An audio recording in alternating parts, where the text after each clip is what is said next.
Why do you think we continue to have problems around race and racism in South Africa? There's a huge amount of racism directed at white people in this country. So it is not a one-way street.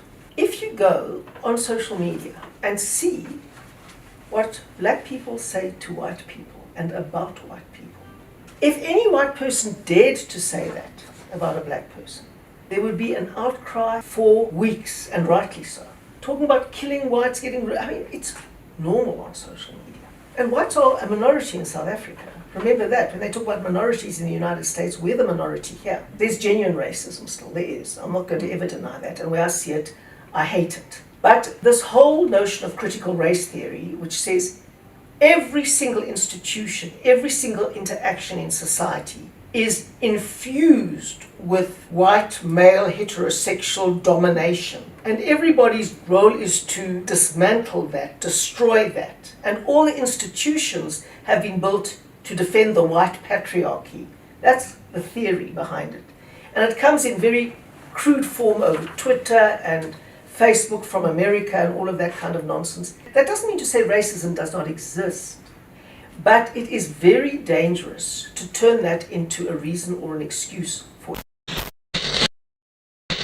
Will you be engaging the unions on all of those things? Because this sounds like a major culture change. It is a major culture change. But you know what? I always get into trouble from what I say, but what I say is true. So in 20 years, they'll look back and say, oh, she got into big trouble for that, but that was an obvious truth. So I don't mind telling the truth. I don't mind being the canary in the coal mine. If we want this democracy to succeed, we better have some culture changes. Time management is only one. Another big one is maintenance. We must fix things when we see they're starting to break. We mustn't let them get destroyed before we try and fix them. The culture of maintenance is a crucial culture to develop in a society. The culture of sticking by your word. If you say something, people must know your word is your bond.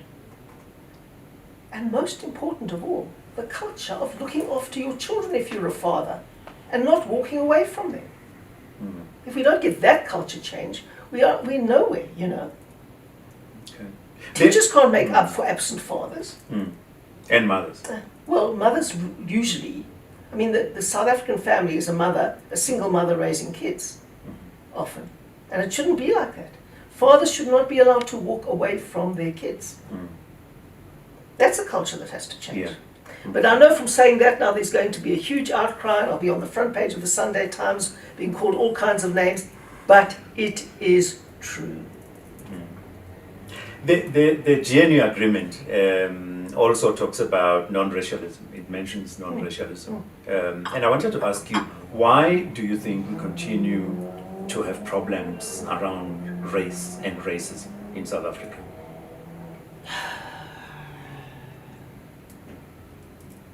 It's 30 years since 1990. Well, it's 200 years in the United States, and they're more divided on race than they've ever been before. Mm.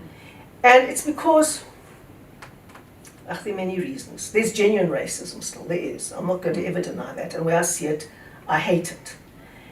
But this whole notion of critical race theory, which says every single institution, every single interaction in society is infused with white male heterosexual domination. And everybody's role is to disaggregate that, dismantle that, destroy that. And all the institutions have been built to defend the white patriarchy. That's the theory behind it. And it comes in very crude form over Twitter and Facebook from America and all of that kind of nonsense. And then everybody thinks, oh, the reason why I'm not in this position must be because of racism, or the reason that I haven't succeeded in this must be because of racism. And that doesn't mean to say racism does not exist, but it is very dangerous to turn that into a reason or an excuse for everything. And it is very dangerous to this notion of development for people to lose all sense of I'm responsible for my own fate and I'm responsible for my own future. And this culture of being able to blame others, especially on a racial basis, and especially when it's got credence in history, it's got actual credence in history, is going to be a terrible break on our society. And there's a comfort for many people in defining every situation as a situation in which they were the victim. And in this whole philosophy that I've spoken about, victimhood is very prized. If you've got victim, if you're a victim, you've got virtue, and you're a good person, and there's an evil villain who's put you in that place, that binary. So it's very convenient for many people to keep racism alive. That doesn't mean to say it doesn't exist, but there's a huge industry out there that needs racism to exist, and then when it doesn't exist, needs to invent it. So they will sit and analyze this discussion between you and me, and they will disaggregate it, and they will deconstruct it, and they will show you how racist I am towards you. But in instances where there is racism, do you believe that we act firmly enough against people? In other words, our level of tolerance as a country of racism? You know what, Mike? There's a huge amount of racism directed at white people in this country as well. So it is not a one-way street. If you go on social media and see what black people say to white people and about white people, if any white person dared to say that about a black person, there would be an outcry for weeks, and rightly so. Talking about killing whites, it's normal on social media. And whites are a minority in South Africa. Remember that. When they talk about minorities in the United States, we're the minority here. And all of that needs to come to a dead end, but it's not a one-way street. There's enormous racism addressed against whites. But should we be acting against it more? Absolutely, but we shouldn't be inventing forthrightly. it. We shouldn't be inventing it. You know, this whole thing about subliminal racism, or there is such a thing as a microaggression, but it's not something to expel a student from school about. Deal with it. Talk it through. And don't see racism where it doesn't exist and invent it. You know, lots of things can be explained in totally different ways other than racism. Where it is, deal with it properly, and it's not a question of two legs bad and four legs good. One side is not always right. Remember Schweizer Reneke? Ilana Barkhuizen in that classroom was not practicing apartheid by separating the black children from the white children. The black children couldn't speak Afrikaans, and she had them with their language interpreters so they could all hear and understand what was happening in an Afrikaans class, which was a fair way of handling the children. But if you just look at the visuals, you think, aha, that's racist. Meanwhile, that's a teacher ensuring that, I think it was a Tswana-speaking teacher can translate into Tswana for the children. So what you see is often not the case, and jumping to conclusions and turning things into a big race incident without getting to the facts is wrong. Guys, I know Helen Zille is stepping on a lot of toes with this video, and is actually, it's kind of like her thing anyway. She usually speaks about how she's not scared to speak the truth, and although many times when she speaks the truth, it's been actually used against her, and all sorts of names have been called against her, but she usually affirms that what she actually says is the truth. And so, in trying to break down the racism that's actually going on in South Africa, she's actually also of the opinion that many white people as well face racism in South Africa, and a lot of the things that black people say about white people seems to be condoned because probably because of the historical precedents that many black people, many black generations of black people actually have gone through really terrible experiences and trauma, and as a result of the fact that they are fighting a lot of trauma that was impinged upon them by what many would call the white race, or probably Europeans, in terms of the transatlantic slave trade, colonialism, apartheid, and all the likes. Somewhat they are justified for calling whites all sorts of names and all that. But For me, the most important part of the whole racism debate that I really wish could be tackled is actually the one that actually stems on the economics. Because you see, there's one thing to engage in rhetoric between whites or blacks and calling each other names, while there's also the question of, the pursuit of equity and justice, in terms of economic justice from the perspective of racism. And that's the part of the racism I usually wish that can be tackled more. Because, like I said in my last video with Gaten Mackenzie, I truly believe not necessarily in revenge per se. I know a lot of black families, black generations harbor a lot of hate for their history, for the, if impact on the, European colonization on many African societies. And, like in South Africa, for example, the whole apartheid era. I've seen a lot of your comments where you explained to me on how and why apartheid emerged as a result of the fact that the Afrikaners wanted to protect themselves from the humiliation they experienced after the Boer War, and as a result of the fact apartheid became a way of protecting themselves from being subjugated once more, and all of that arguments. Those are kind of like arguments that one could actually purview to actually explain and understand the whole racial laws. But at the end of the day, they are really top-notch ideals, what Aristotle called the first principles.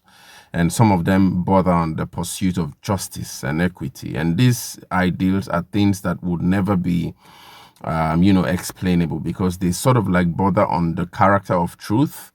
And that if, truth can actually be pursued in society, we'll see the exoneration of ideals like equity and, justice.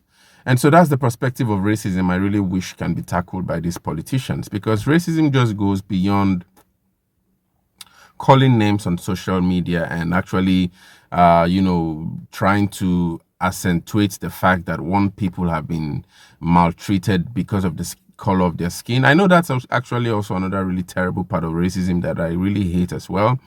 Living in the Nordic area for quite a long time, I actually experienced that a lot. You want to get into a bus, the driver really refuses to say hello because of the color of your skin, or probably if you have kids in a certain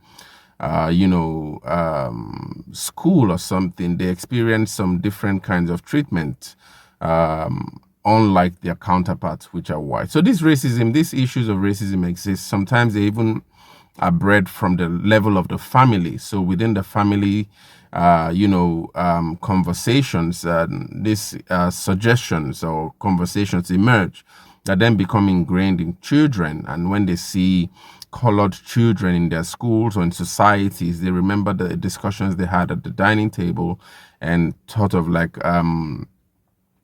reproduce those acts of violence against these people of color. And so racism continuously gets reproduced until a generation is really being educated and taught that we're all equal before God, actually, and before all men, so to speak. But I wish that politicians, especially like in South Africa, which is a really racially diverse society, could actually respond to the pursuit of equity and the economic injustice that actually might stem or might be stemming from an understanding of racism, not necessarily racism based on the color of the skin, but a sort of like an economically engineered form of exploitation that we can actually attribute stems from an understanding of racism and how one particular group of people must be subdued for the other to take dominance, economic dominance, political dominance, and all forms of control and exploitation in society. Because I still think it's really abnormal. I don't know about you guys, but I still think it's really abnormal that a huge part of the wealth in South Africa, also in this documentary I usually spoke about, and probably I'll recommend to you guys in Namibia, that a large amount of the resources in those nations are controlled by a few families. I think it's still mind-boggling. It's something that really should be considered and really, thought about, and how probably a certain form of equality can be achieved in these societies, and what avenues or machineries can be put in place to allow equity reign supreme so that there wouldn't be this much complaint of one group of people having much control on resources, and that whole thing ends up breeding and continuously reproducing racism. Not racism now in terms of the color of the skin, but in terms of control and dominance of the economy and resources within a certain geographical space. And so this is the kind of racism I would wish that the likes of Helen Zille, the likes of the politicians in South Africa would address, to try to find a way to aggregate the form of inequality that actually now it remains deeply domiciled in South Africa. There's no doubt about that. And how to go about settling and reorganizing that form of racism rather than just simply the racism that seems to appear or emerge in comments on social media and all that. But anyway, these are my few thoughts. I don't really know how, what you guys think. I think racism is a really problematic aspect of our humanity. And now that we are slowly turning into a global village, a lot of authors have argued that, there's sort of like a decimation of difference. And as we all become one, so to speak, in a global village, there's this erasure of difference where we no longer understand our differences, and probably the whole thing with racism might end up disappearing. That's some logic anyway that some authors have actually ascertained, but who knows? Racism might still exist. Racism, a lot of people actually also argue that racism might be biological. I don't really know how to interpret that, but we really hope that the main form of racism that ends up becoming one that, culminates in an economic domination of resources within a geographical space would be the real racism that would be tackled, rather than just the mere smearing by words as a result of, the color of people's skins. But what do you guys think about this anyway? Really sensitive one. By all forms, in all manners, but share your thoughts. What do you think about Helen Zille's speech here? Share your thoughts in the comments.